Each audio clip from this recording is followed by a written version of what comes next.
From UFOs to psychic powers and government conspiracies, history is riddled with unexplained events.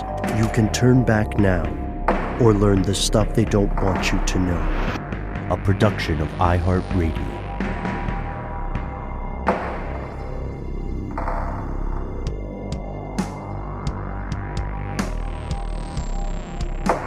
Hello, welcome back to the show. My name is Matt. Our colleague Noel is on a grand adventure, but will be returning shortly. They call me Ben. We're joined, as always, with our super producer, Alexis, codenamed Doc Holliday Jackson. Most importantly, you are here. That makes this the stuff they don't want you to know. Now, we here, and stuff they don't want you to know, are quite excited, fascinated by several things that have popped into the world of the news.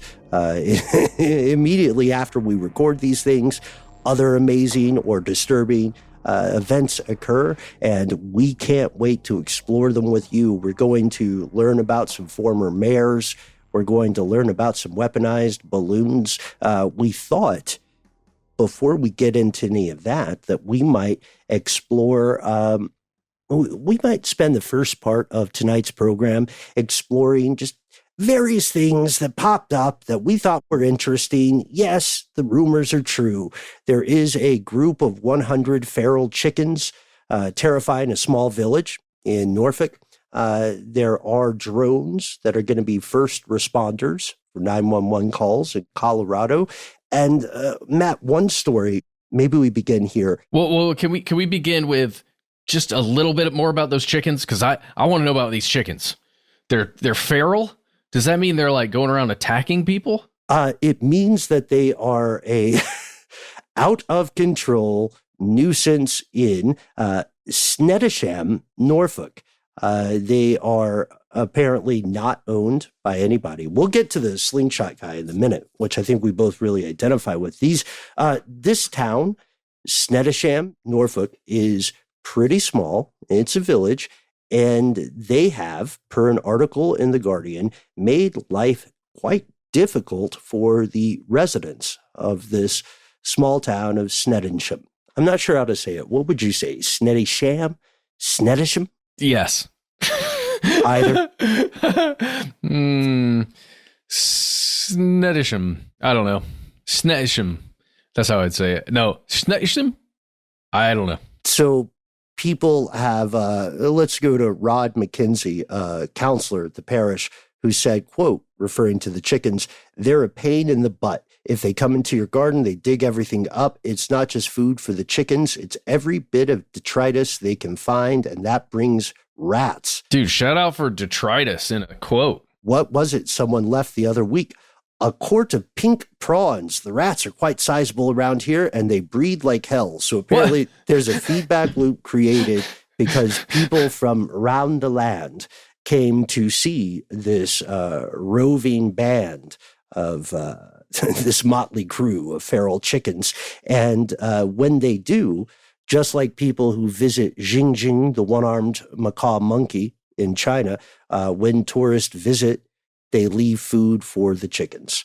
And leaving food for the chickens brings, of course, the rats.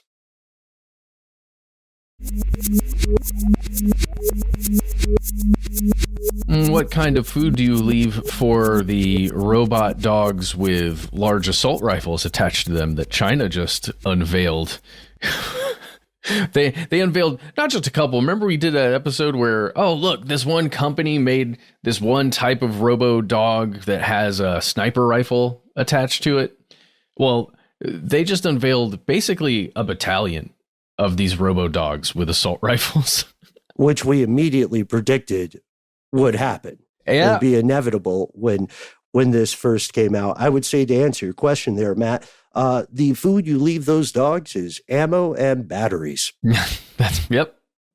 They use their little robo paws to somehow flip it around and get it in the right slot. So we wish the good people of Snettisham, Norfolk, the best, and don't want to sound too dismissive. They don't know who owns the land in the forest where these chickens appear to, that's their HQ.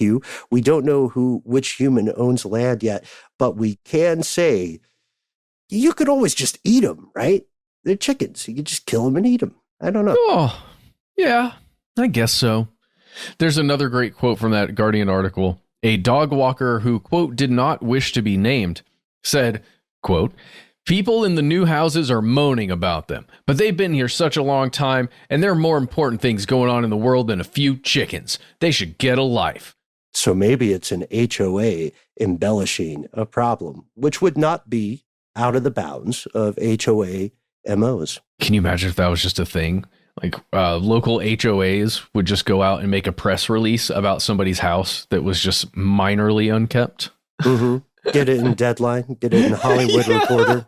Yeah. Neighbors are furious. Next thing you know, we've got the evening news pundits saying, let's talk about the real issues. Walter Starkley's grass is out of control. Has that? Dude, yes, Ben, that's hilarious. Has there been a sitcom that is just an HOA? That's a great idea. All right, we should cut that and just make the show. So without further ado, let's also move on to a story that I think spoke to both of us and hopefully all of us listening along at home. What does it feel like to fight the power? What does it feel like to be a real life Bart Simpson for several years? Oh, I know what you're talking about, Ben. Guys, there has been a serial slingshot sharpshooter that's been hanging out in this little California town called Azusa, Azusa, for over a decade. There have been ball bearings just flying willy-nilly from somewhere, nobody knows where, hitting cars, houses. At least according to the reports in San Francisco Gate, no human beings have been hit or injured by one of these things. But imagine that.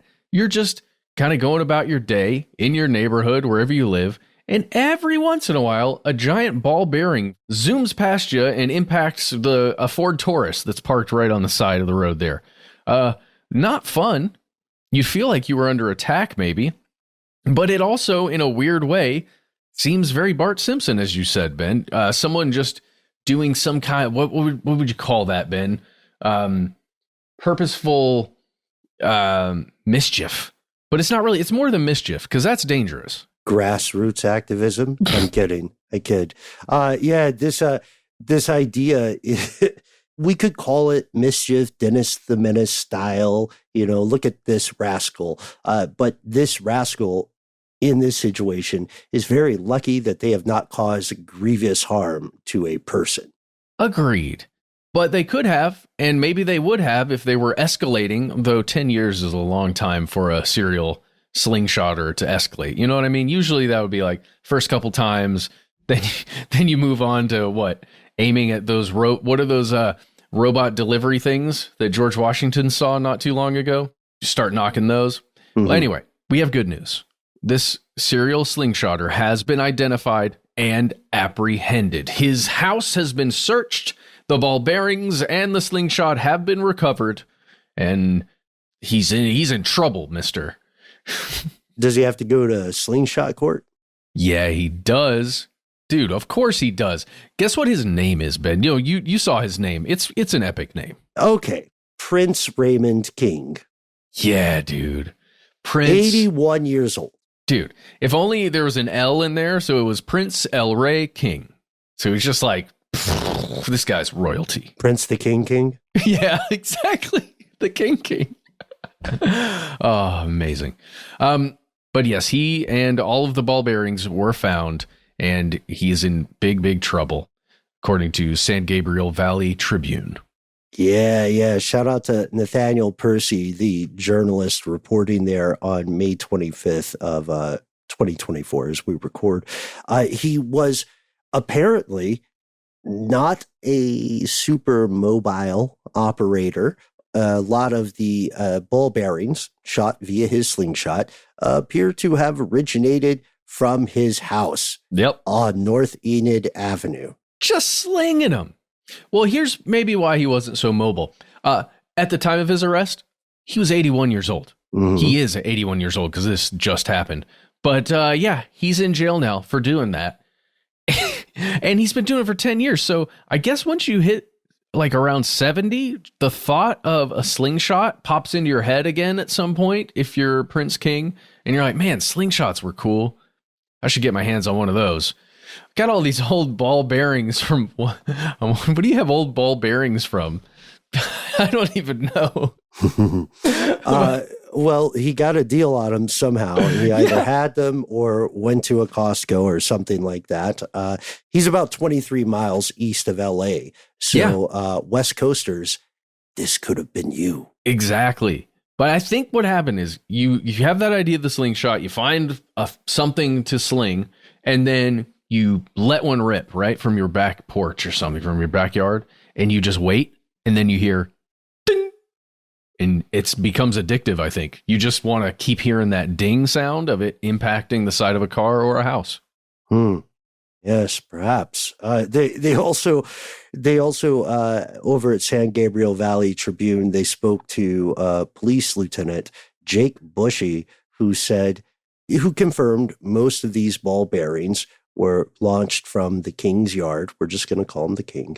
And and one thing stood out to me here, Matt, which is in Bushy's interview with the San Gabriel Valley Tribune, he says, look, we don't know why he was shooting at some people or properties versus others. We're not aware, quote, of any kind of motive other than just malicious mischief. That's the term, malicious mischief. If it was malicious, we don't know why. Maybe he was compelled to do it for some reason. Maybe he knows something. Respect your elders. Maybe he knows something we don't. Oh, shoot. NBC Los Angeles has an image of the ball bearings, and they are sizable. They're of different sizes, but some of them are very large, and some of the impacts on windows it looks like a bullet hole. Mm-hmm. Like a small arms, like 9mm bullet hole. That's intense. Wow. It could definitely harm someone if you had a good aim and you were looking for their throat or their head. Yeah. Jeez. Well, hey, that's one serial slingshotist behind bars. What else is going on, Ben? Oh, gosh. Well, this is a question for the crew. Matt, Alexis, everyone playing along at home, when is the last time you ate something that you would consider fast food? Saturday, my son and I had chicken that was fast food. All right. Doc, we'll hold for your contributions here. We can statistically, apparently, agree with a recent poll that found inflation is hitting everyone. Nearly 80% of American residents now consider fast food a luxury due to the skyrocketing prices. I would agree with that, especially if you're talking about a Five Guys or something that's selling a lot of beef. I noticed those beef prices are insane. Remember when you could go to Taco Bell with like a $20 bill and they would essentially ask you if you wanted to own the place? You could live like a king. They'd be like, hello, Prince King. Welcome to your domain. Please have whatever you would like. Yeah, you can just buy the drive-through intercom if you don't want the crunch wrap.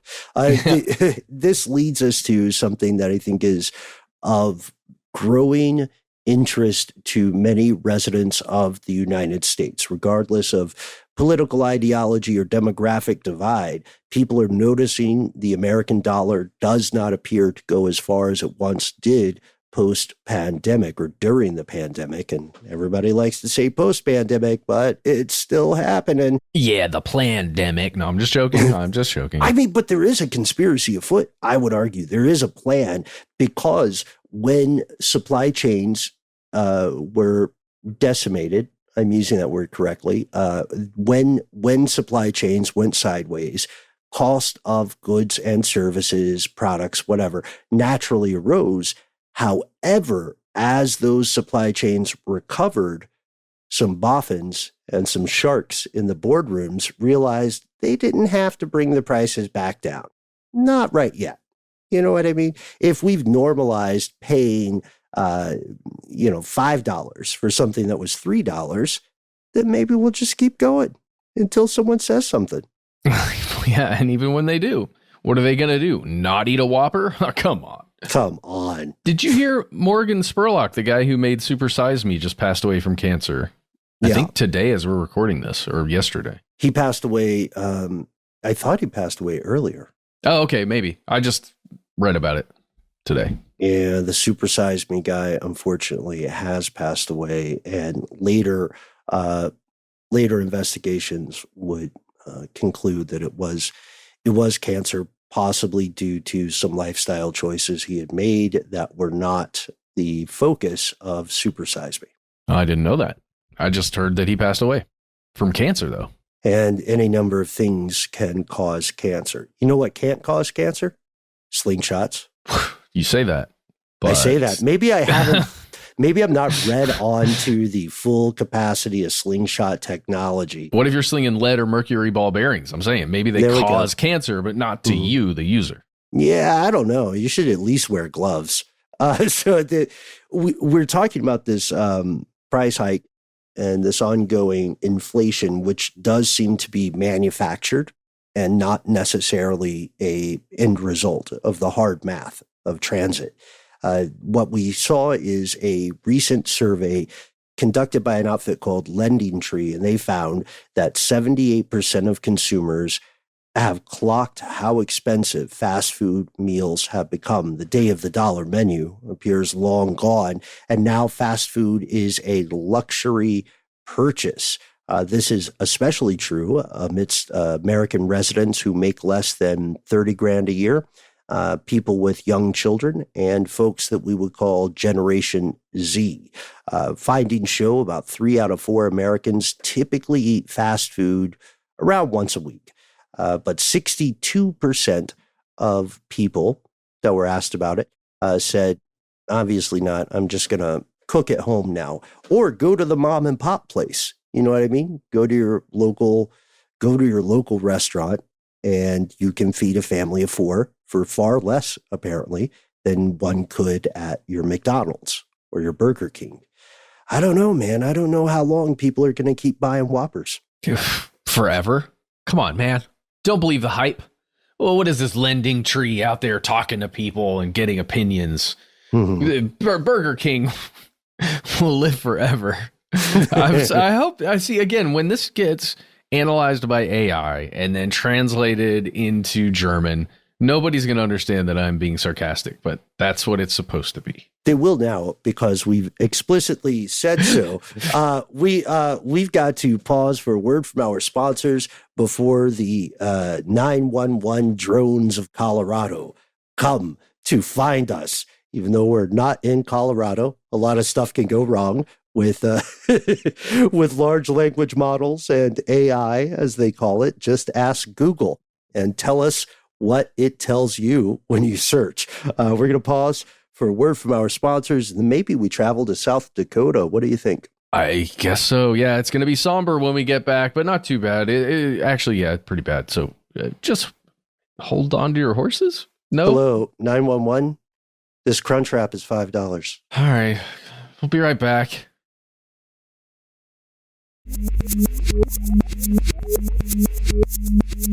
And we've returned, and we are going to Turner County, a very small town there. The former mayor of that town is currently charged with 3 counts of first-degree murder, which, is a headline that catches our eyes for sure. There's a lot going on with this story that we do not have the details of, but we can give you at least a little bit. Here's some reporting coming out of the Argus Leader, Argusleader. It's written by Trevor Mitchell, and here's the title: Former Centerville Mayor Charged with Triple Murder in Turner County. This just happened. So on the night of Monday, the 27th of May, this person was apparently involved in some kind of shooting that killed 3 people. He was booked into the local jail there on Tuesday morning in connection with these shootings. And It's very strange. Let's go down here. There's a person named Zach Frankus who says that his brother had been shot and killed by a man with a shotgun, adding that the shooter had returned to his home. Documents say that after some time, Frankus told the dispatcher that he himself had been shot, and he eventually stopped speaking with that 911 operator. And that's when this person, this former mayor, his name is Jay Ostrom, Ostrem, happens to be 64 years old. He was seen leaving the home and was identified at the scene of the shooting. Apparently, this guy appeared to be intoxicated, at least according to some of the local reporting there, or some of the witnesses who were there, and somebody who's getting leaked information, it appears.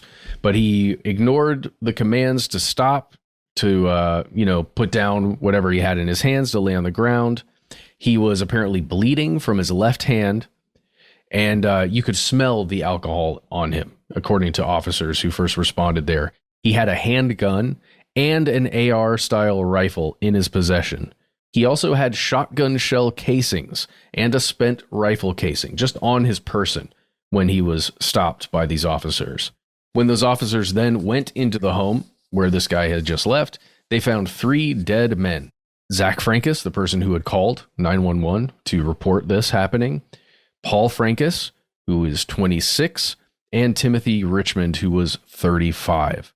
And of course, it's often easy for people to read a story and dismiss it when they hear alcohol mentioned, right? Like, this guy got drunk and shot 3 people.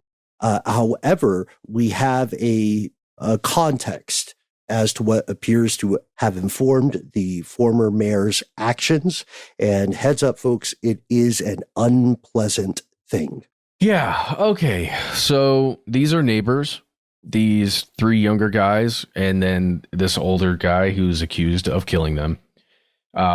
According to the story, Jay Ostrom was told by his spouse that she was hanging out, having some alcohol with one of the 3 guys in that house that is now dead.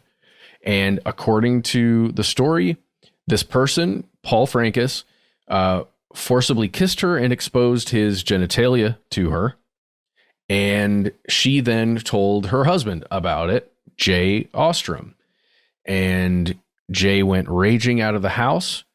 He didn't say anything about where he was going, what he was going to do. He did not leave armed, according to his wife. But she knew that she was aware at least that he had many weapons inside the home and possibly inside his vehicle. So it is possible that he went directly to his vehicle, got his weapons, and then charged over to that house and murdered 3 people. And apparently there are live reports of the shooting or reports on file.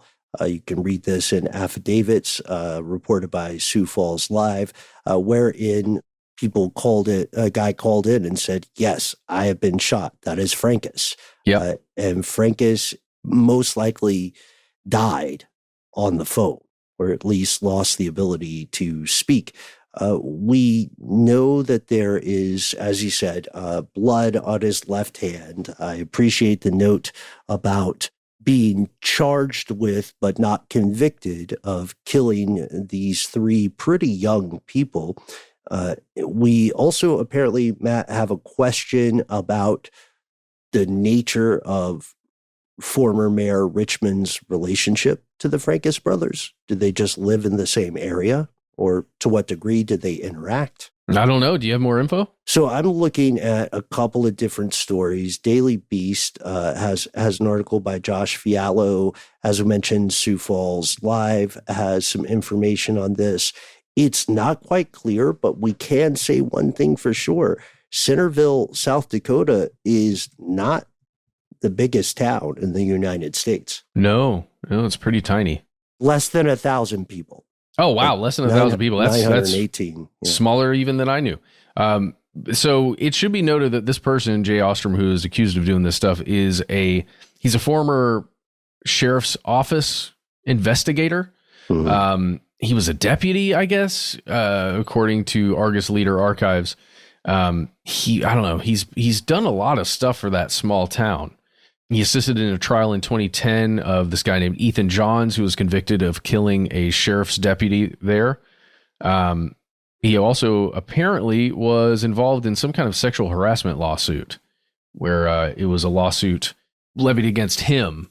Mm-hmm. And that's while he was mayor, I guess, stuff that happened while he was mayor. I don't know.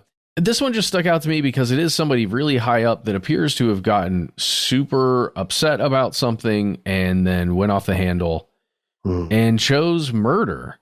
I don't know. Just it does. I guess it worries me. As you said, Ben, somebody might dismiss this completely. Oh, somebody was drinking and they weren't thinking or whatever. But somebody that has that, I don't know, that thing in them that's willing to go and kill somebody over something horrible, right? Like if that account is true from his wife, it's horrible, but just willing to kill somebody. That's also the sexual harassment case. For further context, that was a 2-year legal battle, and the person filing the sexual harassment lawsuit was the former chief of police. Wow. So there appears to be, again, quite a bit to this story. And we can only imagine that there will be more forthcoming as court cases proceed. Whatever the circumstances, they cannot replace the lives of the 3 young men who were murdered, because this is what we would call extrajudicial killing. We also have to wonder, with this guy's experience, did he feel correct in taking what he saw as vigilante action? You know what I mean? Because of his time in law enforcement. Who's to say what was going through his mind? I would, quick correction here if I said it incorrectly or confusingly. The incident that allegedly occurred between this person who's accused and the neighbor happened on the 23rd of May, and then this shooting occurred on Monday, the 27th of May. So there was some time there, which maybe is why it's considered first degree, or why he's charged with first degree murder. Because it does seem like if that's the inciting incident, he had several days to either plan or, think about his actions before taking them. Well, Ben, I don't have much more on this one. It's not even really one to keep an eye on. I think it's just an anomaly and a strange thing. Some of these true crime stories are just kind of like that. Just weird. If you don't mind, I'd just like to point this out because it's something we've talked about before on the past as a completely separate story. This is regarding MH370. That's that Malaysian Airlines flight that went missing and has been sought since 2014. Still no wreckage recovered, no sign of the 239 people who went down with it. There's some new attempts to find the wreckage wherever it went, and it has to do with explosions, which is kind of cool. And some of the underground microphones that we've discussed in the past that are just strewn about in the ocean that can listen to all sorts of things. One of the things they're good at hearing are large explosions, right?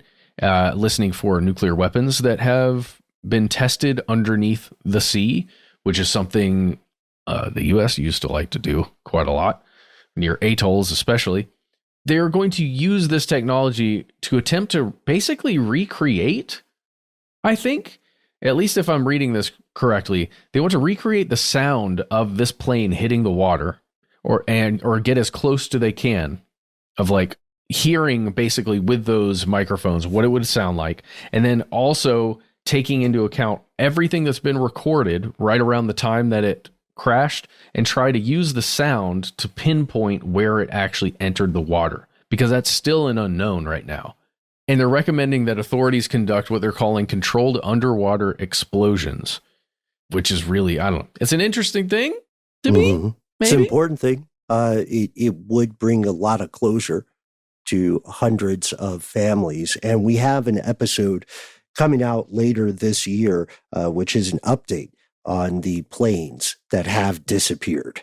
We've been pushing this one for a while because, like many people, we are hoping that there will be good news. When we do this episode, it would make our evening for there to be a plane mystery solved such that we can remove it from our episode.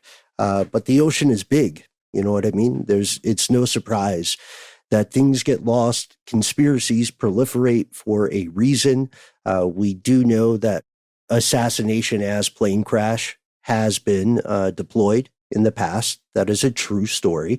Look up, what was his name, Matt? Dag Hammarskjöld? That's the one. Definitely assassinated via plane crash. And in this case, it might surprise some of us tonight to learn that even after a story fades from the headlines, the research and the investigation continues. So I'm really glad you brought this story up tonight. We're hoping this hydrophone technology, right? Is that what it's called? We're hoping this hydrophone technology can at least help people get a fix on where the breadcrumbs of the crash begin. Yeah. And again, it is just theoretical now. It's just like a recommendation. The thought is just using signal strength at the various locations. If a big splash occurred in one area, you could test, hey, there's a certain level, like very precise level of decibels that this one microphone picked it up, and it's X kilometers away from where the explosion occurred, right? And then you've got another one, that same explosion measured at Y decibels when the plane hit the water. So, or when the explosion occurred, I guess, in this test. So you really could pinpoint if you had 3 or more, potentially, if you got all of those numbers correct with the data of whatever the splash and explosion sound when this plane went down, you could potentially find it. Yeah, exactly. In the same way you'd use a GPS signal that's going to various towers or to various satellites. Yeah. Maybe a layman way to think of this would be, all right, the old concept of a needle in a haystack, right? We think of that in English because it's very difficult to find a needle in a ginormous haystack. Never tried, actually, but I would, yeah. Even something that can help you find just the quadrant of the haystack. It's in this 20%, or it's even in this 50% of the haystack. That will fundamentally change the nature of the investigation. And while it can seem hopeless, it is important to try. I think so too. So let's keep an eye on that. It probably won't happen because it's going to be expensive, I'm sure. And everybody's just like, well, that was a while ago, guys, which is an unfortunate thing for the families of the 239 people that are still missing and unaccounted for. Well, hey, that was a bit of a downer, but we will be right back with more strange news after a word from our sponsor.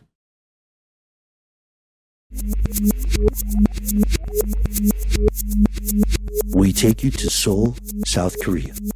What's that? Up there in the clouds. Is it a bird? Is it a plane? No, it's a balloon. What's in the balloon? This takes us to one of our final stories for this evening's program.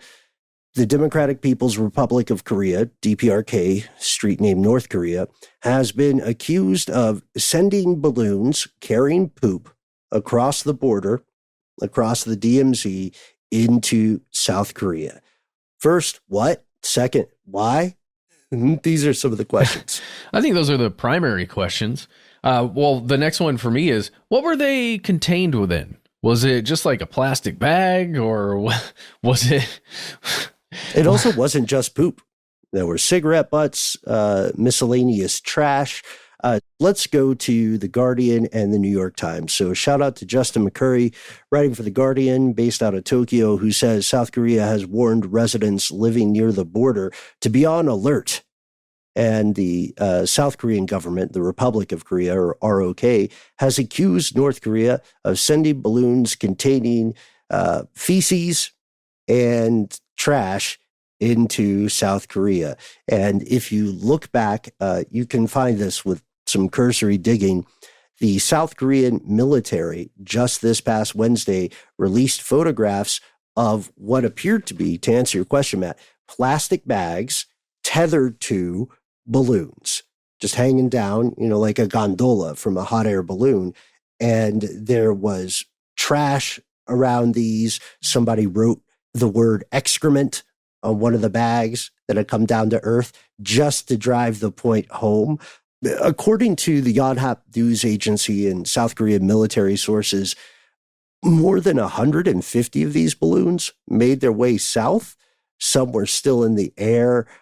Some had traveled very long distances, reaching southeastern provinces of the peninsula. They had plastic bottles in there, batteries, shoes, or parts of shoes, not the whole shoe, and then manure, poop, night poop. soil.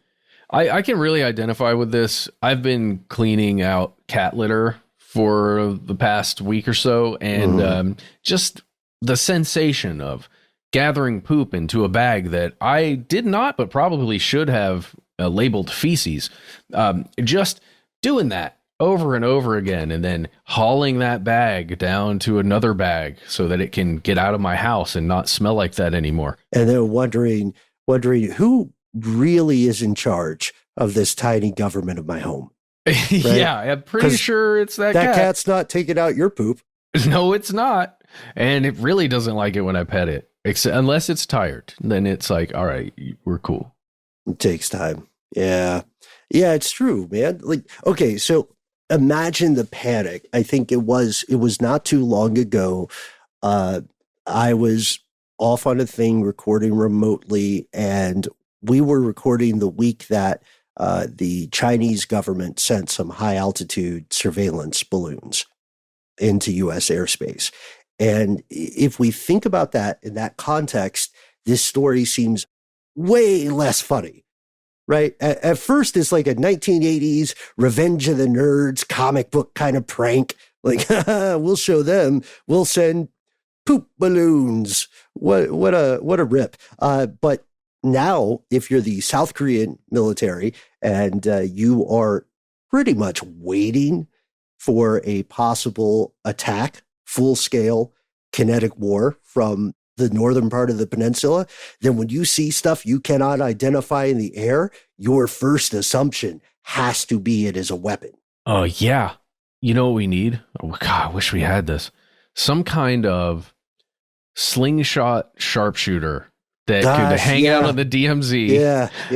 So you're not getting the retort of firing a weapon in that very, contentious area, but you just a little thunk. And keep it clean too. Like, he's clearly, we'll make him a tourist. He's clearly not working with the South Korean military. He's just a guy. Yeah. Who got a deal on ball bearings. Just give him a porch. That's all he needs. Give him a porch and a yard to tell people to stay off of. And yeah. I think we've got our candidate. I think we got our operator. Yeah. The military, though, they did freak out because all they see over the DMZ, one of the most hotly contested parts of the world as we know it, all they see is small, unidentified objects, which, sadly, they're not UFOs. I think it would be funnier if aliens were real and they were just carrying poop around the world and no one knew why. They're just sending their feces to Earth? Yeah, they're not even like saving the poop. They're just moving it around to different places. Imagine. Okay, so there's this huge UFO that's sighted by everyone in London. Everybody. Oh, Alexa says, what makes you think the aliens poop? Yeah, that's right. That's a good note, Doc. Yeah. If I've learned anything in this life, it's that everybody poops, That's like probably... If they don't, they're an android. Yeah, exactly. That's life lesson number one for me. Okay, but listen, there's this huge UFO. It's coming through the atmosphere. Everybody in London's freaking out. Everybody's got footage of it. It's going on TikTok. It's going everywhere. It's wide. This thing flies through and then lands in the Thames or however you say that river. And the military's out there. Everybody's surrounding it. They're ready to just whatever comes out of this thing, we're going to fight against it. And the hatch just goes... and it's just alien poop, which would be amazing. We would keep it. Like the civilization would be super into it. Also, talking with Doc in the chat here, the question is, if aliens, maybe they excrete something that they think of as poop, and humans think of it as a massively precious resource. You know what I mean? Like, unobtainium. Unobtainium, the ultimate MacGuffin. What if it's something like cobalt? Or what if they poop those overpriced scented Yankee candles that are like unreasonably $25 or $18 at the store? I would steal that poop. Like in various scents, different All the flavors? scents. Yeah, different scents. Oh, amazing. And the aliens don't like them because to them it smells like poop. But to us, we're like, oh, lavender. Tight. Let me set this on fire, dude. Let me set this on fire. Well, back to the Korean Peninsula. The South Korean government deployed biological, chemical warfare response teams, explosive response teams. Imagine if you have that level of training and you have to go find the poop balloon. And because of your training, because the hot war could pop off, you have to pretend it's not hilarious. And you have to say, okay, we got to run through the checks.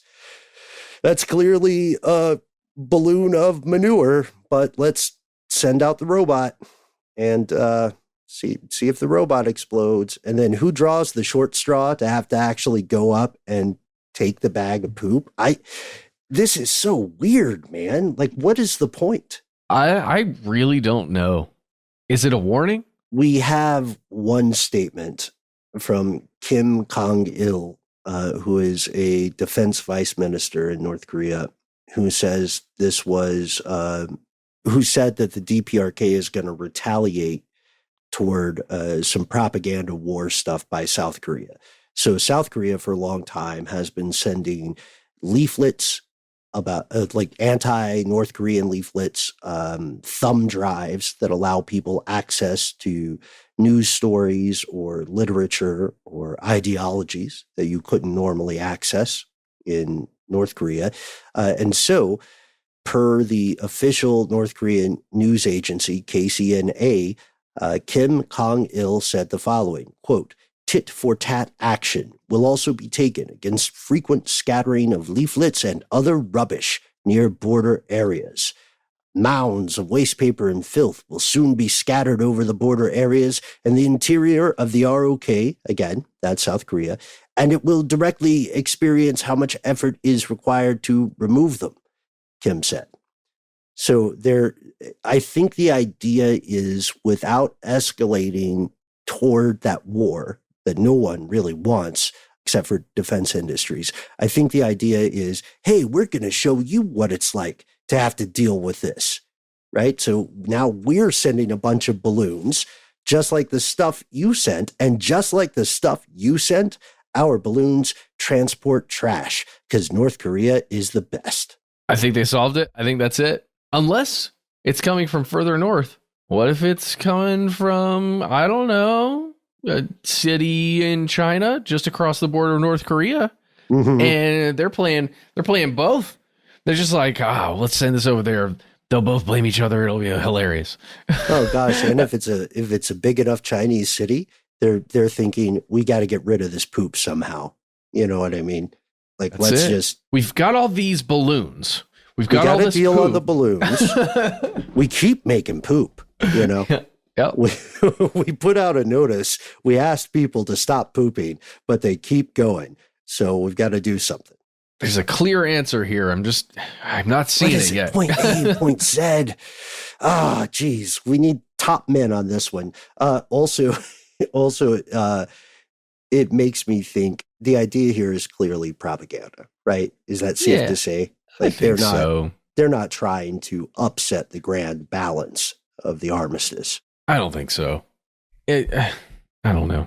Wasn't there a very recent missile failure or a flight test that North Korea just conducted where they were going to send, it was either a satellite or another one of those.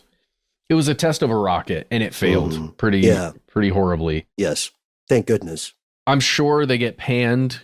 If, I don't know if there's a DMZ like newspaper or something, Ben, or just something where it's just like they tease each other from the other side. Just like, ha ha ha, rocket failed.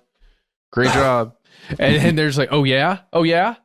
Well, you know what doesn't fail? Our poop balloon armada, which will be deployed. Woe betide you for mocking our attempts at ICBMs. It's true there's a larger context too, because we mentioned it slightly in a previous recording.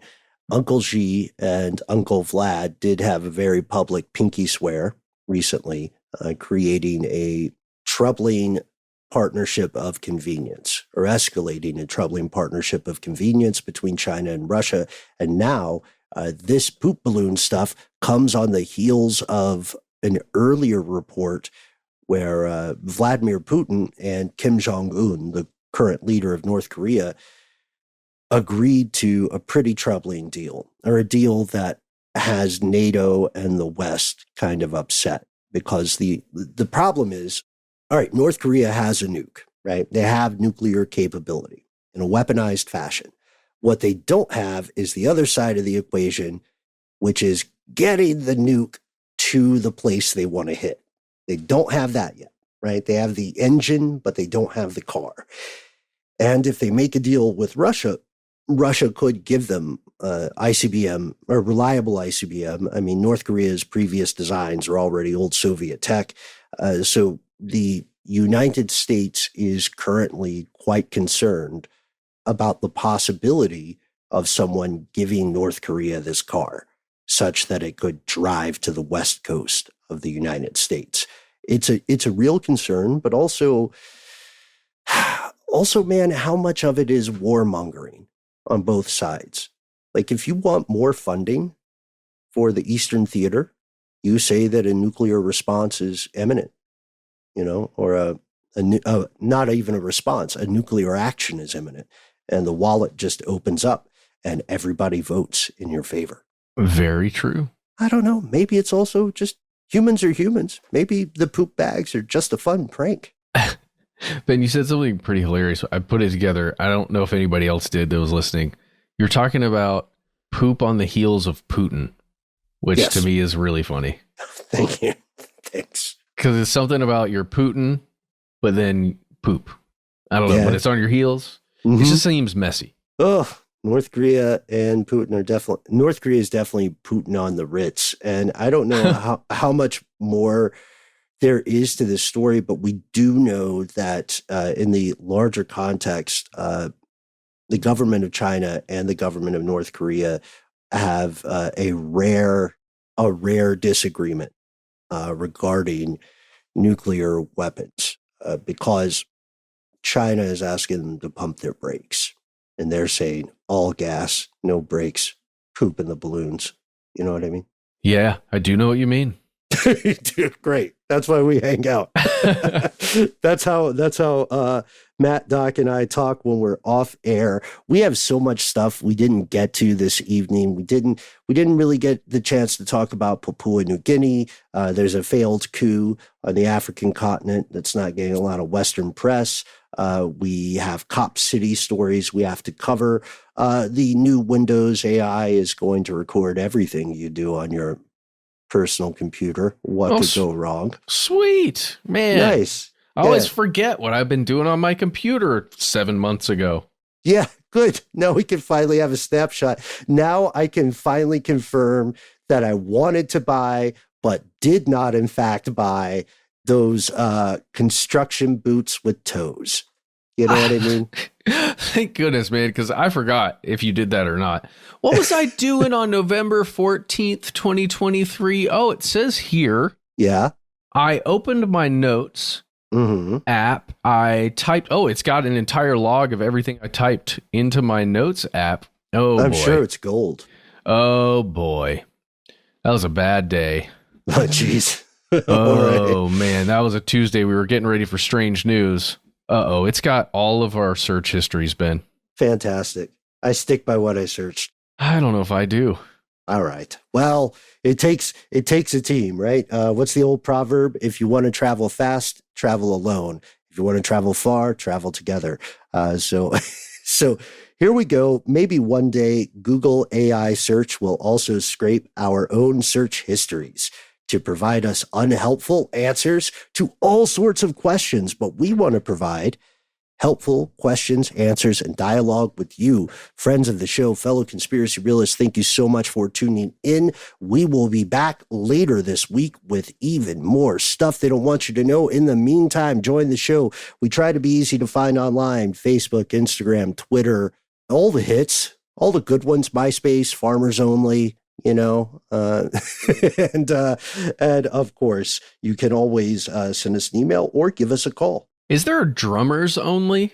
I'm going to look You into got to this. be the change. If not, we're going to start one. You got to be the amazing. change. All right.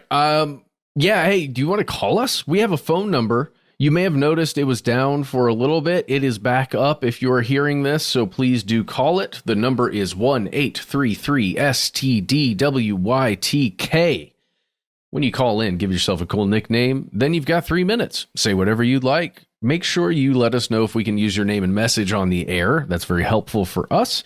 And if you don't want to use it, say it explicitly, please. If you've got more to say than can fit in that tiny little voicemail message, why not instead send us a good old-fashioned email? We are the entities that read every single email we get. Send us your bags of thought poop across the borders of the internet. Let us know what the best fast food is, what the worst fast food is, whether these allegations of manufactured inflation are real.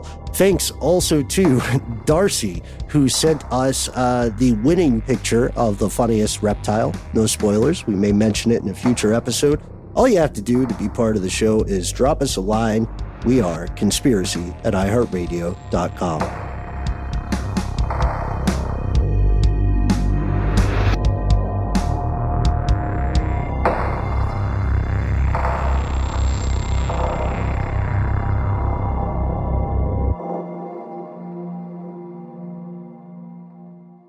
Stuff They Don't Want You to Know is a production of iHeartRadio. For more podcasts from iHeartRadio, visit the iHeartRadio app, Apple Podcasts, or wherever you listen to your favorite shows.